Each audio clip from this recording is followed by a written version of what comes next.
গল্প যাপনের আজকের এপিসোডে আমরা শুনবো মোল্লা নাসিরুদ্দিনের একটি গল্প। নাসিরুদ্দিন রাস্তা দিয়ে হাঁটছে, পাশে ফুলে ফলে ভরা বাগিচা দেখে তার মধ্যে গিয়ে ঢুকলো।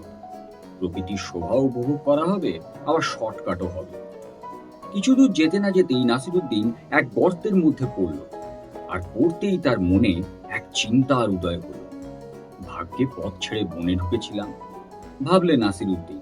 এই মনোরম প্রাকৃতিক পরিবেশেই যদি এমন বিপদ লুকিয়ে থাকে, তাহলে না জানি ধুলোয় কাদায় ভরা রাস্তায় কত নাজেহাল হতে হতো। কেমন লাগলো গল্পটা? যদি ভালো লেগে থাকে অবশ্যই লাইক করবেন এবং কমেন্টে আমাদের জানাবেন। গল্পটি ভালো লেগে থাকলে কাছের মানুষদের সঙ্গে শেয়ার করে নেবেন। আমাদের চ্যানেলটি সাবস্ক্রাইব করে বেল আইকনটি প্রেস করে দেবেন। আবার দেখা হবে পরবর্তী গল্পে, পরবর্তী এপিসোডে। নমস্কার।